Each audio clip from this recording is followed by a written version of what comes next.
Good afternoon, everybody. You are welcome to our first episode of the Woman Crush Wednesday series on IBES, and we are glad to have you on the show with us today. It's a show that appreciates, supports, and encourages women in STEM. It's for females in STEM, that's science, technology, engineering, and math. So if you are aspiring for a career in any of these fields, yes, this is a show for you. If you know someone that's aspiring for a career in any of these fields as well, you should definitely share a video to them so that they can learn something today.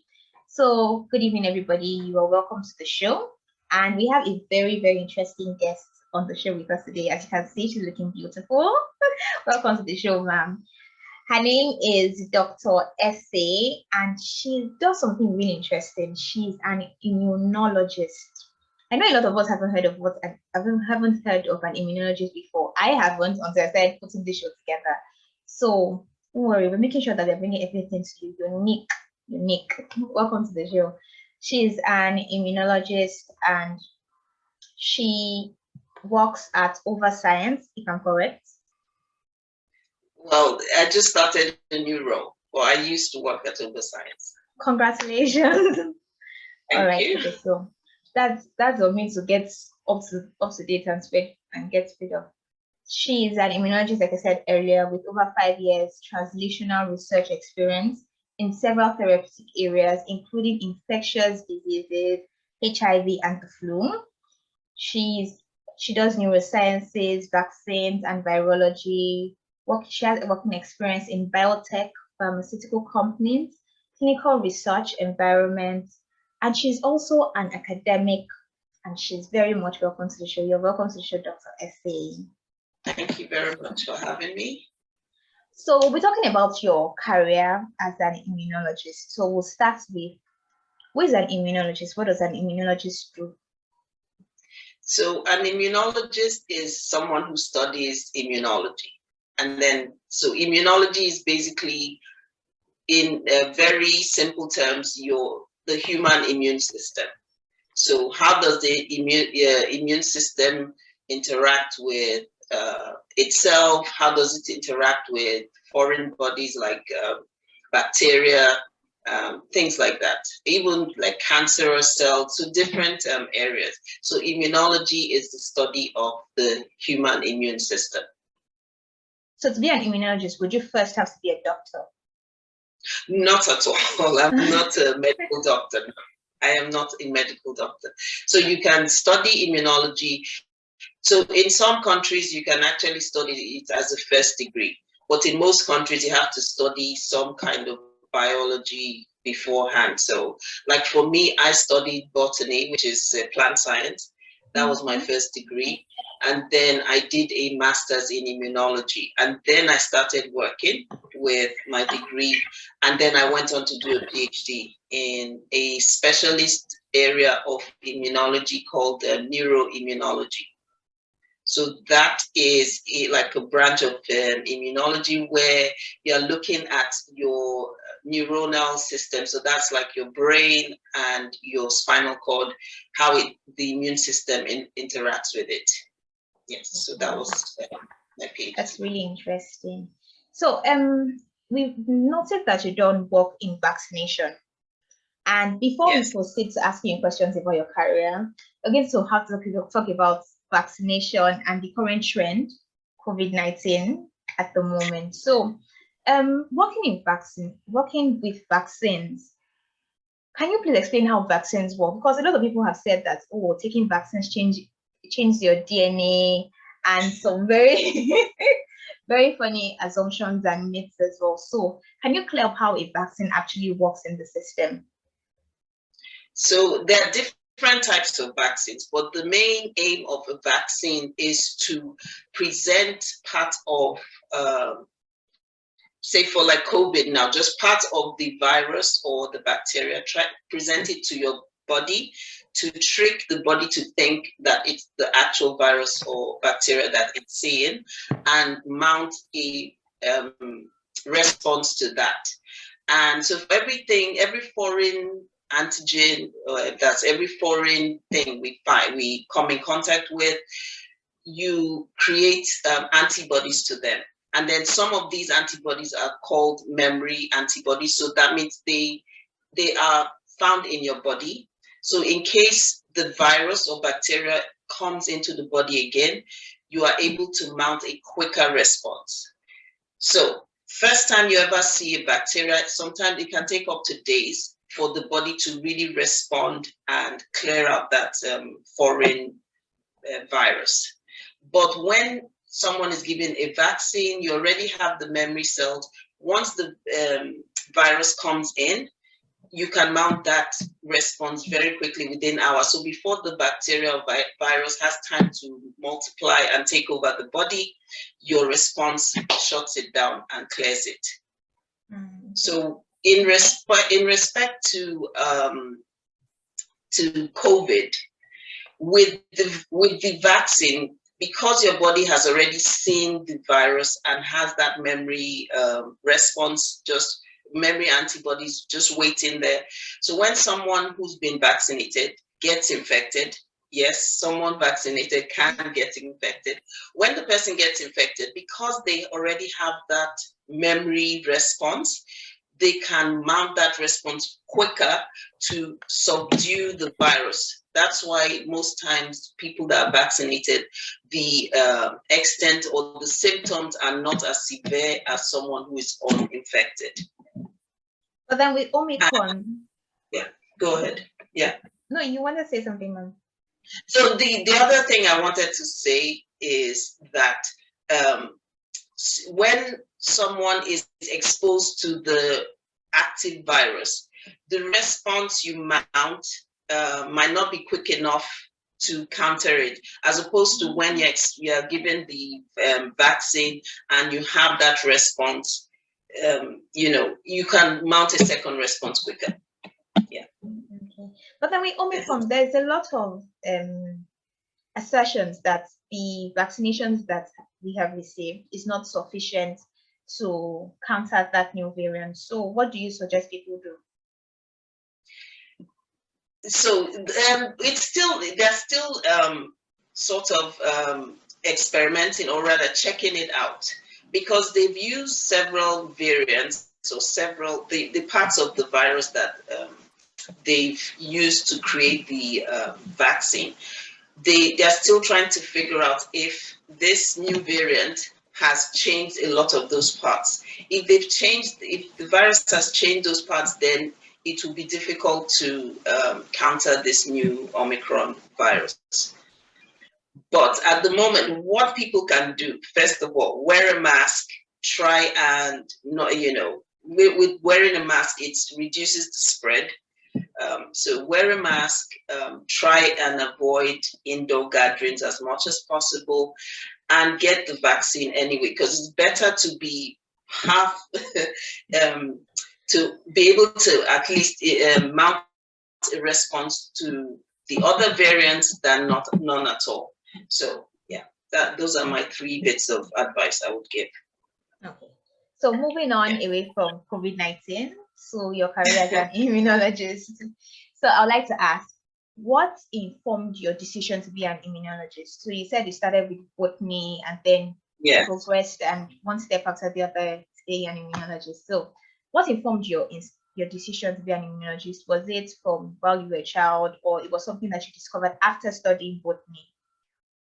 Okay, so I'll start. So when I wanted to start university, I always wanted to be a medical doctor. I grew up in Nigeria, so that was it. Oh, you have to be a medical. If you want to go into the sciences, you need to be a medical doctor. So I did enjoy watching all these documentaries and things about medicine. So I thought, oh, that's where I want to be. And then unfortunately, I didn't make the cutoff for medicine, so I went into botany.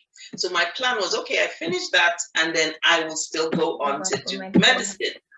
So when I was looking for medical schools to go to and things like that, I came across immunology.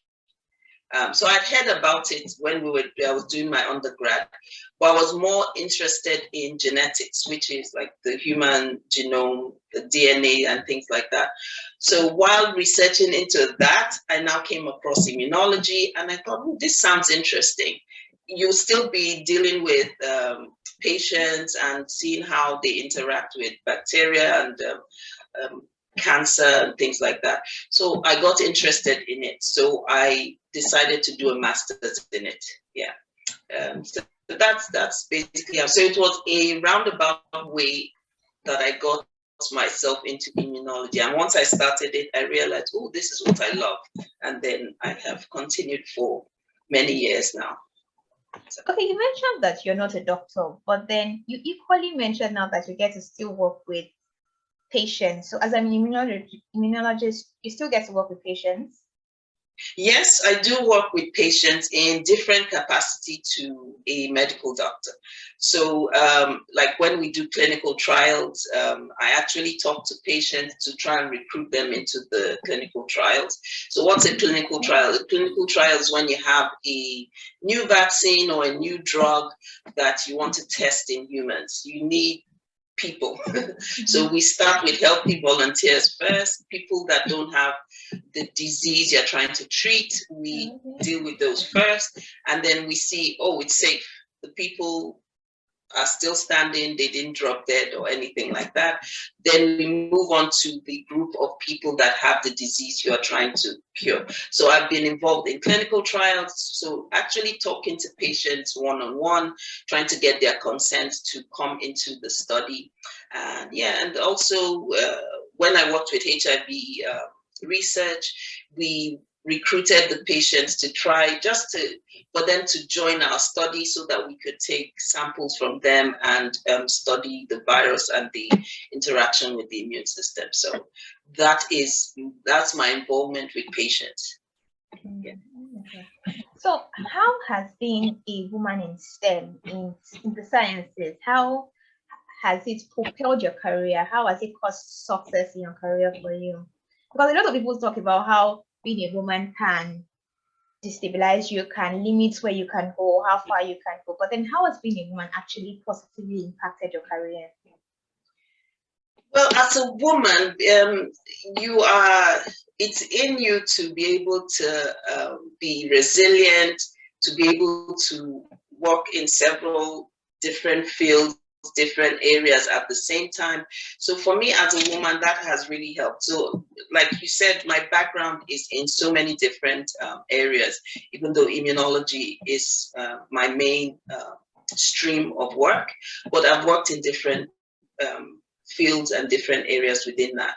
And so I think being a woman has helped me with that. And also the other thing I would say, being a woman as well, it has helped with collaborations, because that helps to diversify your experience and the people you work with. So those are some of the areas that being a woman has helped.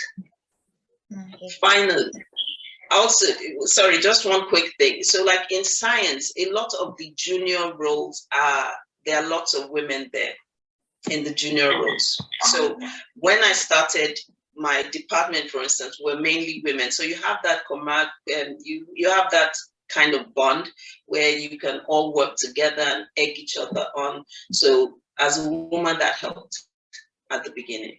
Yeah. You mentioned that at the junior level, yes, you were mostly women. But then you find that when you begin to climb up the career ladder, there are fewer women at the top.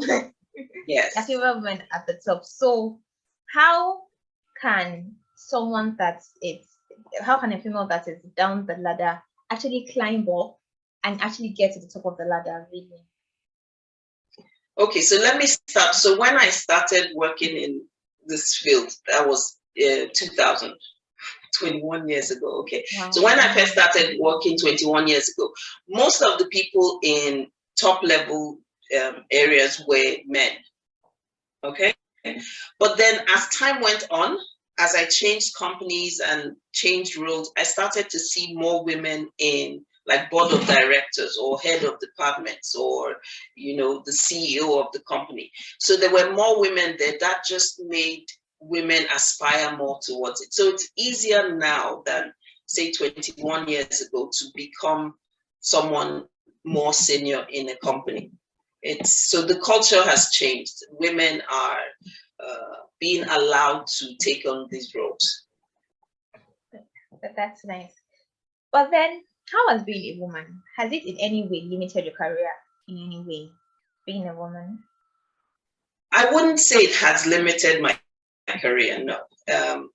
So far, like, it hasn't in any way. I would say would you say hasn't. at any point it has posed a major obstacle, or it has inhibited you from getting a role, a position, or anything else? Not that I know of. Not that I know of them, but I would say as a woman, sometimes it's difficult to balance work, home, Getting the life. personal life.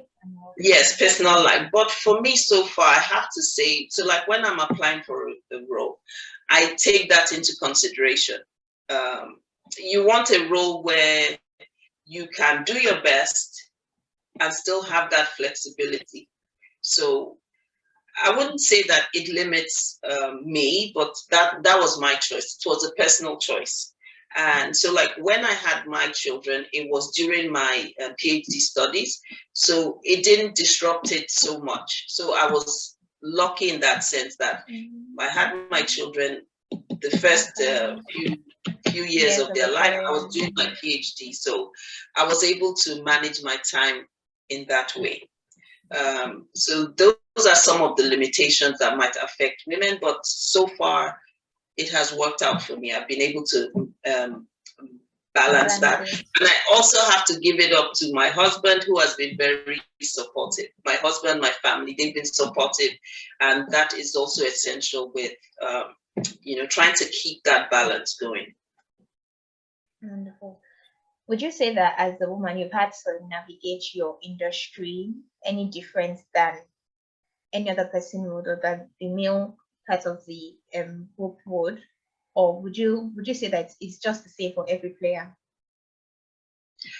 I would say it's not the same. So, so as a woman, when you join a company, you're representing women. But if a man joins a company, he's just representing himself. So you see, there's a difference.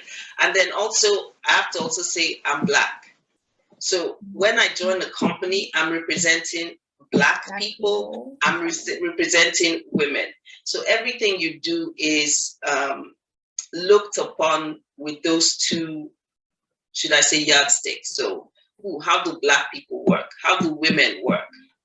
Or if a man joins the team, he's just a man, or what's his background, that sort of thing. So that's where I would say it's a bit different. Yeah. So I was going to ask, but you already answered it earlier. How do you balance a successful career and your personal life as a woman, as a family person as well? Because I read once that a lot of women start off really good. Like you said, a lot of people at the junior level, they are actually women, but then the higher the ladders go, a lot of them just fall to the wayside, either by family, personal decisions, and the rest. And I remember I was cracking a joke with my friends that I want to be a career woman. I don't want to get to the stage where I have to sell provision and children's food, like I see lots of women actually doing with time. So how do you recommend that women, females, girls aspiring particularly for a career in sciences, in technology, engineering, where it's mostly male dominated, how can they successfully manage a successful career on one hand and a thriving personal life on the other hand? Okay, so from my experience, what I would say is we have to, as women, we have to know that intelligence only, or knowing how to do something in your career, those two things alone do not build your career. So you have to work hard. Unfortunately, you have to work harder than your male counterparts. You have to work hard. Have a portfolio of what you can do. Show the people you're working with, this is what I can do. I'm invaluable. You can't do this job without me, that sort of thing. So align yourself in that way. And from the beginning, try to get a balance between life and work. It's tough and it works differently for different people. But when you start your career, have that in mind. When do I want to get married? When do I want to have my children? Where am I going to live? Those sorts of things, you need to start thinking about them from the beginning. So when I was single, it wasn't as difficult. If I had to stay late at work, it was just myself, I was fine. But then when I got married, had kids, I had to think about that. Sometimes you might just have to sit with your boss and let them know this is the situation. I can only work to a certain time. So those sorts of things, you have to start having those discussions before it actually happens, so that everyone has an idea. Oh, this is what might happen. This is what we plan to do. So all those kind of things you need to start thinking about from the beginning, and it makes a difference. Okay, yeah. So you suggested that work harder. You need to work harder than the male counterpart. Have a portfolio, be of value, be valuable wherever you get to. Have a balance. Start early. Plan early. So I'd like to ask, throughout your career in the sciences, is there anything that you would have done differently? Is there any part you would have, okay, maybe I wouldn't have done things this way, I would have done it this way, or maybe I wouldn't have chosen this opportunity over this opportunity? So is there anything that you would have done differently throughout your career? So my career spans 3 countries. Cool. So wow. So I started off in the UK, then I was in UAE, Dubai for a few years, and then now I'm in Canada. So it's like almost like every time you move countries, you don't start again, but you have to learn the working culture of that country and certain things from there.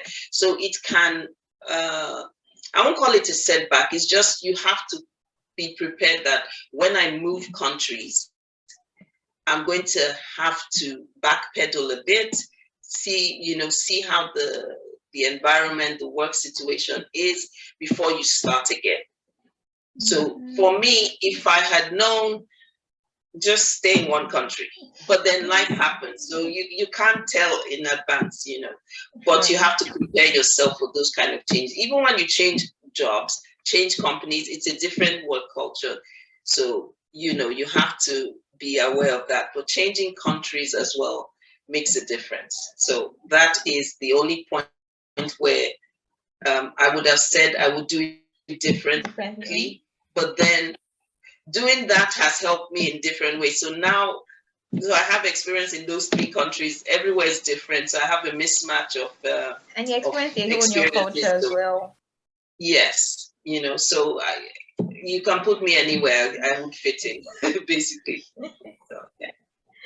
If you've been following us so far, this is the IBES Woman Crush Wednesday series. If you have questions or comments, please do not hesitate to actually put them in the comment section or send us a DM. We would answer, and anyone we can't answer, we'll definitely get back to Dr. Essie, and then she would give you a fitting reply. Yes? All right. So, Dr. Essie, finally, thank you so much for coming. I would like to ask you, so if you were to give an advice, if you were to advise a young lady aspiring for a career in STEM, in sciences, either technology, engineering, or even math, what would you say to that young lady? I would say research what you want to do, find the path that you think you want to follow, and work hard, stick with it. That is my advice. So like my path took a detour, but I eventually found what I wanted to do, and I stuck with it, worked hard, and I'm still in that path. So find what you want to do, research about it. What do you need to do? Do I need to go to school? Do I need to get practical experience? Whatever you need to do, research it all out and stick with the path once you've decided what you want to do. That's my advice. Thank you so much, Ma. Thank you so much for joining us on the show today. So if you're aspiring for a career in tech as a female, research what you want to do, find your path, hard work. In fact, we're expected to work harder than even our male counterparts, and stick with it, because when you stay true to something over a period of time, it eventually pays off. Thank you Yes. so much, Dr. Essie, for coming on the show. So Dr. Essie is joining us all the way from New York, USA, right? Canada, actually. Oh, I'm Canada. on the border of New York, but Canada, yes. Okay, Canada's joining us all the way from Canada today. Couple of hours behind us, but we are so glad that she could make it on the show today. Thank you, everyone, for watching the show. Next week, we would have someone also very interesting. So we'll do this every Wednesday. You can always stick with us. You can share our content to people that you know this would actually inspire and this would help. Thank you so much, Dr. Essie, once again. Thank you for having me. You will also have a very lovely day. And Merry Christmas and Happy New Year in advance as well. Yes, same to you. Thank you so much, our wonderful audience as well. Merry Christmas and a Happy New Year, and stick with us. Thank you.